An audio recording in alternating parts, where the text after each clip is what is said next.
नमस्कार दोस्तों, एग्ज़ाम पाठशाला 2.0 के डेली करंट अफेयर सेशन में आपका स्वागत है। आज हम देखेंगे 18 और 19 दिसंबर का करंट अफेयर।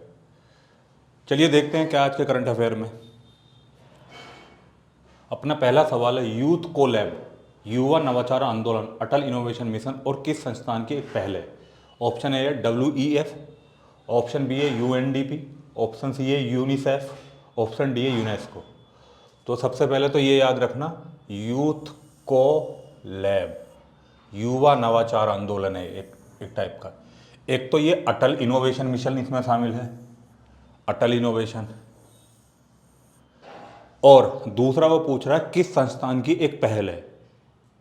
तो अभी क्या हुआ, अटल इनोवेशन मिशन मतलब AIM, साथ में UNDP इंडिया, और साथ में क्या है, नीति आयोग।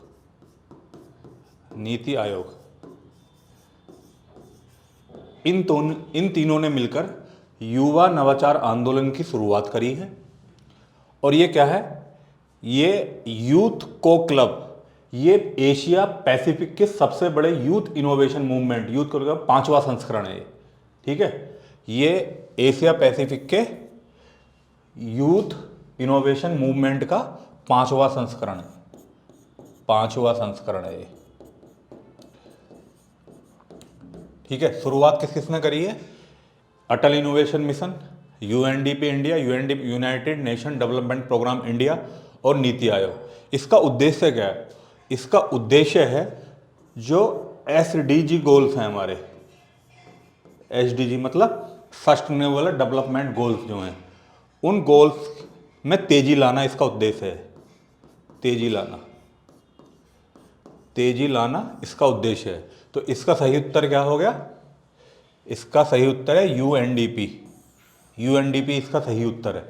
अगला सवाल, जैव विविधता पर सम्मेलन CBD के लिए पार्टियों के सम्मेलन COP15 द्वारा किस भारतीय पहल को मान्यता दी गई है? ऑप्शन ए स्वच्छ भारत मिशन, ऑप्शन बी है नमामि गंगे, ऑप्शन सी है हरित भारत के लिए राष्ट्रीय मिशन, ऑप्शन डी है वैश्विक जल परियोजना। तो अभी क्या है, विश्व बहाली दिवस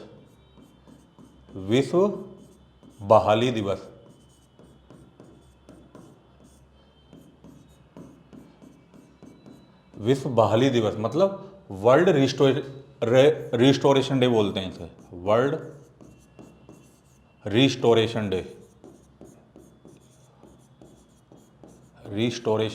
डे। विश्व बहाली दिवस को इंग्लिश में बोलते हैं वर्ल्ड रिस्टोरेशन डे। पर जो कनाडा में एक जगह पड़ती है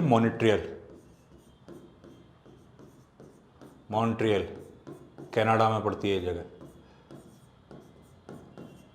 कनाडा में। यहाँ पे क्या चल रहा है? CBD मतलब कन्वेंशन ऑन बायोडायवर्सिटी का सम्मेलन चल रहा है, 15वां COP15 चल रहा है CBD का। क्या चल रहा है? CBD का COP15 चल रहा है। तो इस दिवस के अवसर पर सम्मेलन के दौरान इसे मान्यता दी गई है। जैव विविधता पर सम्मेलन के पार्टियों के सम्मेलन द्वारा किस भारतीय पहल को मान्यता दी गई है? तो विश्व बहाली दिवस के अवसर पर मॉन्ट्रियल कनाडा में चल रहे CBD के COP15 के दौरान भारत के निम्नलिखित में से एक मिशन को मान्यता दी गई है। वो मिशन है कौन सा? नमामि गंगे। इसका सही उत्तर क्या है? नमामि गंगे इसका सही उत्तर है, ठीक है। मॉन्ट्रियल में चल रही है, मॉन्ट्रियल कहाँ पड़ता? कनाडा में। CBD कन्वेंशन ऑन बायोडायवर्सिटी का COP15 चल रहा है, इसी में मान्यता दी गई है नमामि गंगे को, जैव विविधता पर सम्मेलन पर, ठीक है। अगला सवाल, प्रधानमंत्री कौशल को काम कार्यक्रम का नया नाम क्या है? ऑप्शन ए है, ये एक योजना चल रही है प्रधानमंत्री कौशल को काम कार्यक्रम, PM याद रख लेना, PM ट्रिपल के, प्रधानमंत्री कौशल को काम कार्यक्रम का नया नाम क्या है? यह है प्रधानमंत्री विरासत का संवर्धन, PM विकास, दूसरा है मिशन कर्मयोगी, तीसरा है समर्थ योजना, और चौथा है प्रधानमंत्री स्वनिधि योजना। तो जो हमारी अल्पसंख्यक मामलों की मंत्री हैं, क्या नाम है उनका? स्मृति ईरानी द्वारा इसकी घोषणा करी गई है। स्मृति ईरानी, स्मृति ईरानी द्वारा इसकी घोषणा करी गई है। ये अल्पसंख्यक मामलों की मंत्री हैं और इन्होंने कहा है कि प्रधानमंत्री कौशल को काम कार्यक्रम का नाम परिवर्तित कर दिया गया है। तो इसका नाम परिवर्तित करके क्या कर दिया गया है? प्रधानमंत्री विरासत का संवर्धन। तो इसका सही उत्तर है प्रधानमंत्री विरासत का संवर्धन। इसके अंतर्गत कौन कौन सी योजनाएं आती हैं वो देख लेते हैं। एक तो आती है हमारी उस्ताद योजना, ये भी अल्पसंख्यकों के लिए है। दूसरी कौन सी आती है? दूसरी आती है सीखो और कमाओ, सीखो और कमाओ। दूसरी योजना ये आती है। तीसरी कौन सी आती है? तीसरी आती है हमारी धरोहर, हमारी धरोहर। ठीक है। चौथी कौन सी आती है? चौथी आती है नई रोशनी योजना, नई रोशनी योजना आती है। पांचवी कौन सी आती है? पांचवी आती है नई मंजिल योजना, नई मंजिल। तो ये पांचों योजनाएं प्रधानमंत्री विरासत का संवर्धन के अंतर्गत आती हैं। कौन कौन सी? उस्ताद, सीखो और कमाओ, तीसरी है हमारी धरोहर, चौथी है नई रोशनी और पांचवी है नई मंजिल। तो जो अल्पसंख्यक मामलों की मंत्री हैं स्मृति जुबिन ईरानी, उन्होंने अभी घोषणा करी है कि प्रधानमंत्री कौशल को काम कार्यक्रम PMKK का नया नाम परिवर्तित कर दिया गया है और इसका नया नाम प्रधानमंत्री विरासत का संवर्धन PM विकास योजना रखा गया है। तो इसका सही उत्तर है ए ऑप्शन। अगला सवाल देख लेते हैं। कौन सी कंपनी FIH फिच ओडिशा हॉकी पुरुष विश्व कप 2023 की आधिकारिक भागीदार बनी है?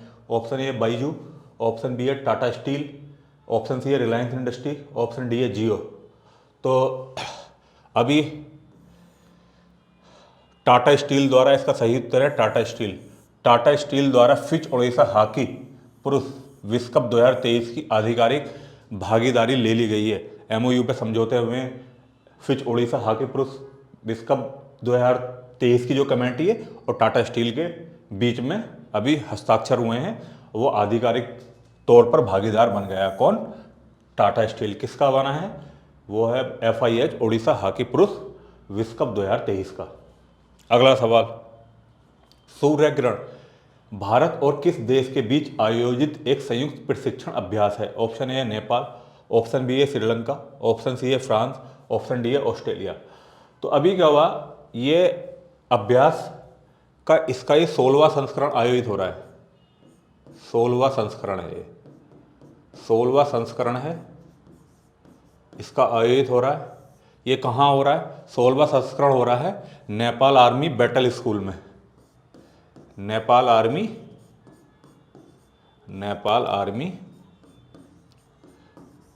Battle school. ये नेपाल में कहाँ पड़ता है? ये नेपाल में पड़ता है आपका सालझंडी में पड़ता है। नेपाल के सालझंडी इलाके में पड़ता है, नेपाल के सालझंडी। तो सूर्य किरण भारत और नेपाल के बीच, इसका सही उत्तर है नेपाल के बीच आयोजित एक संयुक्त प्रशिक्षण अभ्यास है। इसका 16वां संस्करण का आयोजन हो रहा है नेपाल आर्मी बैटल स्कूल के, नेपाल आर्मी बैटल स्कूल से इसकी शुरुआत करी गई है। और ये कहाँ पड़ता है Nepal army battle school? Nepal के सालझंडी में। तो इसका सही उत्तर है नेपाल के सालझंडी से शुरू हुआ। अगला सवाल, किस संस्था ने वर्ष 2022 के लिए 9 राष्ट्रीय ऊर्जा संरक्षण पुरस्कार नेशनल एनर्जी कंजर्वेशन अवार्ड जीते हैं? ऑप्शन ए है भारतीय रेलवे, ऑप्शन बी है भारतीय सेना, ऑप्शन सी है DRDO, ऑप्शन डी है इसरो। तो अभी क्या हुआ, राष्ट्रीय ऊर्जा संरक्षण दिवस के अवसर पर ये पुरस्कार वितरित करे गए। राष्ट्रीय ऊर्जा संरक्षण दिवस के अवसर पर, राष्ट्रीय ऊर्जा संरक्षण दिवस के अवसर पर ये पुरस्कार वितरित किए गए। दिवस के अवसर पर किसने करे? राष्ट्रपति द्रौपदी मुर्मू ने, राष्ट्रपति द्रौपदी मुर्मू।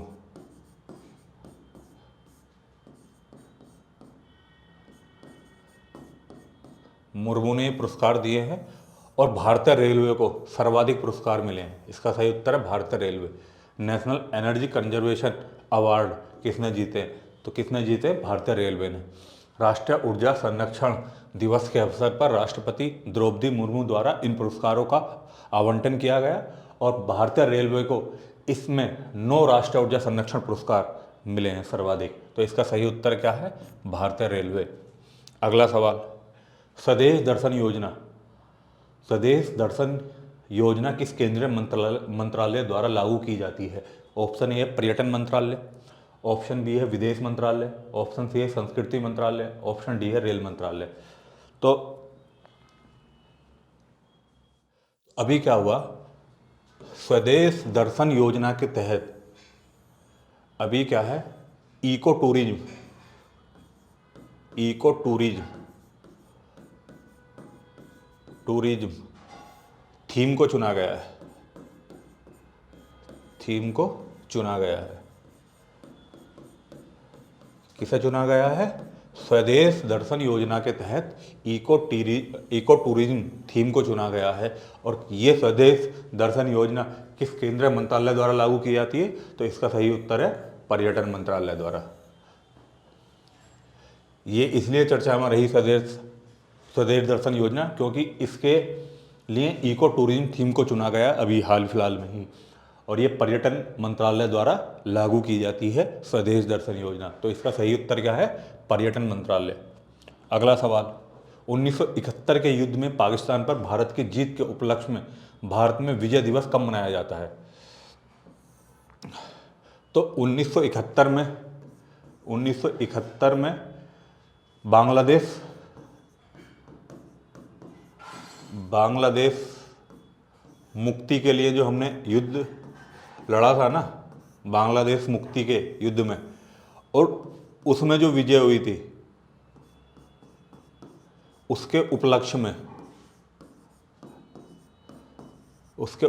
में ये विजय दिवस मनाया जाता है। 1971 में जो बांग्लादेश को हमने आज़ाद कराया था, पहले ईस्ट पाकिस्तान और वेस्ट पाकिस्तान हुआ करते थे, तो ईस्ट पाकिस्तान था उस टाइम पे, ईस्ट पाकिस्तान था, ये बांग्लादेश बना। भारत ने बांग्लादेश बनने में जो मदद करी थी और हमारी जो पाकिस्तान पे विजय थी उसके उपलक्ष्य में ये विजय दिवस मनाया जाता है। ये मनाया जाता है कब? दिसंबर माह में। तो इसका सही उत्तर क्या है? दिसंबर माह में मनाया जाता है। अगला सवाल देख लेते हैं। हाल ही में खबरों में रही बद्री गाय किस राज्य की देसी नस्ल है? ऑप्शन ए है गुजरात, ऑप्शन बी है तमिलनाडु, ऑप्शन सी है उत्तराखंड, ऑप्शन डी है असम। तो अभी जो उत्तराखंड के सीएम है पुष्कर सिंह धामी, उत्तराखंड के सीएम जो हैं, क्या नाम है? पुष्कर सिंह धामी, पुष्कर सिंह धामी। इन्होंने क्या कहा है? इन्होंने कहा है कि हम इसकी आनुवांशिक विकास की योजना बना रहे हैं। क्या? इसका जेनेटिकल डेवलपमेंट किया जाएगा, जेनेटिकल डेवलपमेंट, आनुवांशिक विकास, जेनेटिकल डेवलपमेंट किया जाएगा, आनुवांशिक विकास किया जाएगा। क्योंकि ये जो बद्री गाय है ये क्या है? पहाड़ों पर जड़ी बूटियां चढ़ती है, तो इसका दूध बहुत सारी बीमारियों में बहुत ज़्यादा उपयोगी हो सकता है। इसलिए इन्होंने कहा है कि हम इसका जेनेटिकली क्या करेंगे? डेवलपमेंट करेंगे। किसने कहा है? उत्तराखंड के सीएम पुष्कर सिंह धामी जी ने कहा है। इसलिए कहा है क्योंकि ये गाय हिमालय के पहाड़ों पर जा जाकर क्या करती है? जड़ी बूटियाँ खाती है और इसका दूध बहुत उपयोगी हो सकता है। तो उत्तराखंड की है सही उत्तर। इसका क्या है? उत्तराखंड। बद्री गाय कहाँ की है? देसी नस्ल है, ये उत्तराखंड की देसी नस्ल है। अगला सवाल, भारत ने किस परमाणु सक्षम बैलिस्टिक मिसाइल का सफलतापूर्वक परीक्षण किया है? ऑप्शन ए अग्नि 5, ऑप्शन बी है रुद्र वी, ऑप्शन सी है ध्रुव वी, ऑप्शन डी है आकाश। तो अभी हाल फिलहाल में चर्चा में एक न्यूज रही है कि भारतीय सैनिक और चाइना के सैनिक वो LAC पे, लाइन ऑफ एक्चुअल कंट्रोल, जो इंडिया और चाइना के बीच में है, जो हमारी बॉर्डर है LAC line of actual control, वहाँ पर भिड़ंत हो गई है। अच्छी खबर ये है कि उन्होंने हमारे और चाइना के बीच में 1961 का जो युद्ध हुआ था, 61 के बाद से हमारे और चाइना के बीच में ये ट्रीटी साइन है कि बॉर्डर पे कोई गोली नहीं चलेगी। गोली नहीं चली, बट क्या है, हाथ पैर जो भी मुक्के घूसे मुर्गा बनाया, ये करा भारतीय सैनिकों ने चाइना के सैनिकों को। तो उस विवाद के चलते ये अग्नि 5 बहुत ज़्यादा चर्चा में रही है और इसका सफलतापूर्वक परीक्षण भारत ने कर लिया है। वो कहाँ से करा है? अब्दुल कलाम द्वीप। अब्दुल कलाम द्वीप उड़ीसा में पड़ता है। अब्दुल कलाम द्वीप अब्दुल कलाम द्वीप से क्या करा है? इसका सफलतापूर्वक परीक्षण करा है अग्नि 5 का। तो इसका सही उत्तर क्या है? अग्नि 5। अगला सवाल, भारत को किस देश से राफेल विमान प्राप्त हुए हैं? Option A France, option B है ऑस्ट्रेलिया, ऑप्शन सी है जर्मनी, ऑप्शन डी है इजराइल। तो भारत को 36 राफेल खरीदने थे। 36 राफेल खरीदने थे। 36 राफेल भारत को खरीदने थे। और ये राफेल विमान फिर से चर्चा में क्यों रहा? क्योंकि भारत को 36 के 36 मिल गए हैं, प्राप्त हो गए हैं।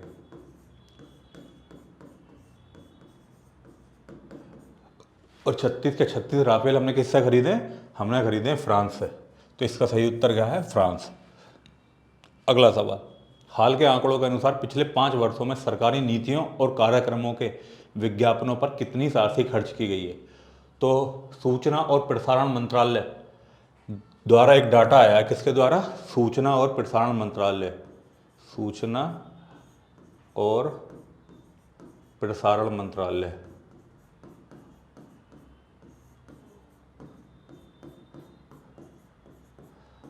सूचना और प्रसारण मंत्रालय का डाटा है ये।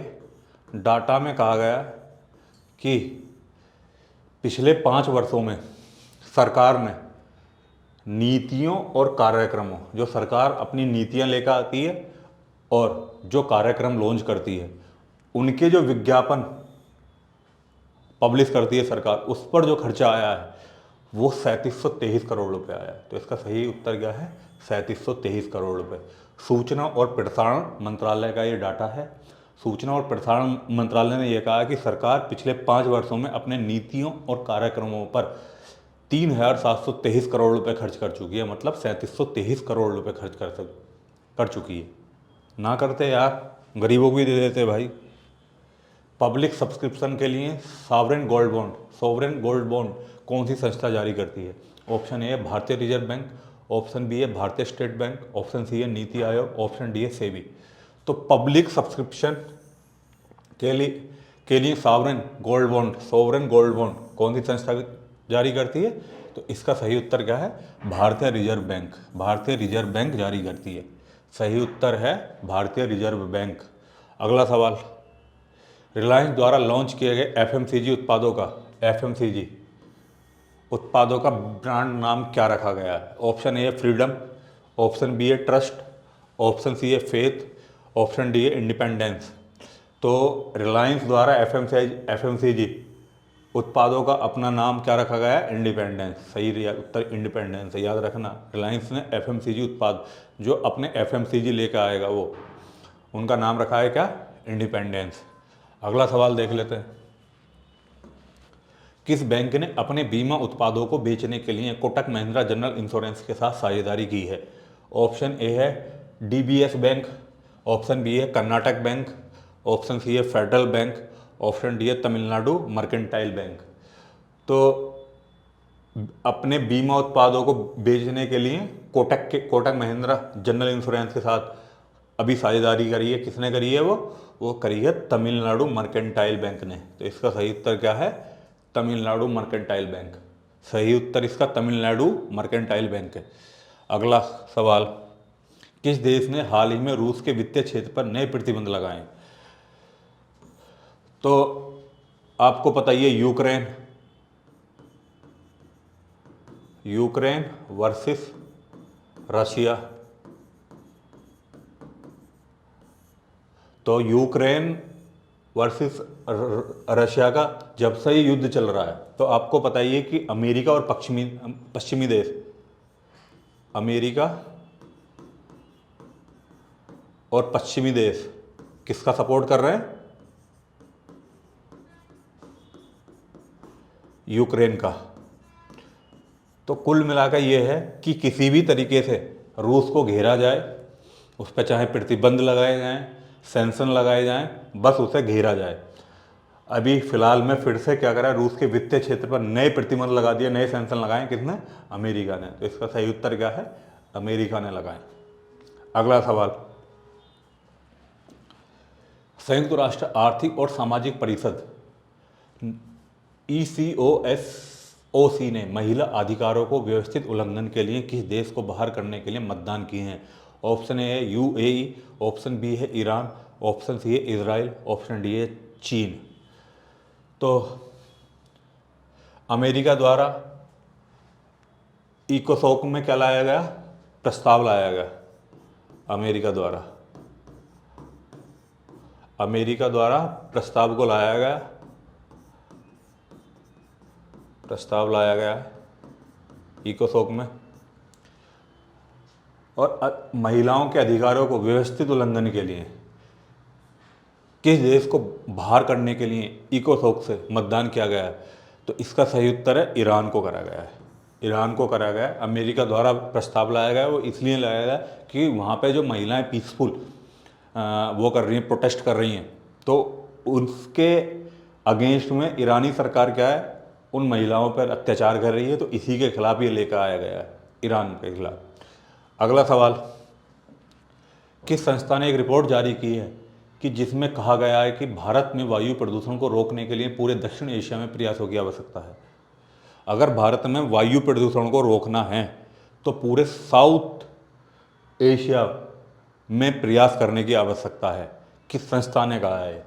तो ये कहा है आपका विश्व बैंक ने, वर्ल्ड बैंक ने। वर्ल्ड बैंक ने कहा है कि अगर भारत में वायु प्रदूषण को रोकना है तो पूरे दक्षिण एशिया में प्रयास करने की आवश्यकता है। समझ गए? पूरे साउथ एशिया में। अगला सवाल, तेल अवीव में किस भारतीय खिलाड़ी ने $10,000 की जूलियस बेयर चैलेंजर चैंपियनशिप जीती है? ऑप्शन ए विदित गुजराती, ऑप्शन बी है पेंटाला हरिकृष्ण, ऑप्शन सी है प्रज्ञानंद, ऑप्शन डी है गुकेश डी। तो इसका सही उत्तर है प्रज्ञानंद। ये शतरंज के खिलाड़ी हैं, शतरंज के खिलाड़ी हैं ये, शतरंज के क्या हैं? ये शतरंज के खिलाड़ी हैं। तो इन्होंने कहाँ? तेल अवीव में $10,000 की जूलियस बेयर चैलेंजर चैंपियनशिप जीती है फिलहाल में। इसका सही उत्तर है प्रज्ञानंद। आज की वीडियो में इतना ही, मिलते हैं नेक्स्ट वीडियो में। तब तक के लिए अपना ध्यान रखें और चैनल को लाइक कर दें, सब्सक्राइब कर दें और बेल आइकन को जरूर दबा दें। और हाँ, एक आपको धन्यवाद बोलना था कि आज अपने चैनल पे 600 लोगों का अपना परिवार पूरा हो गया है। उसके लिए बहुत बहुत शुभकामनाएं मुझे भी और आपको भी। धन्यवाद।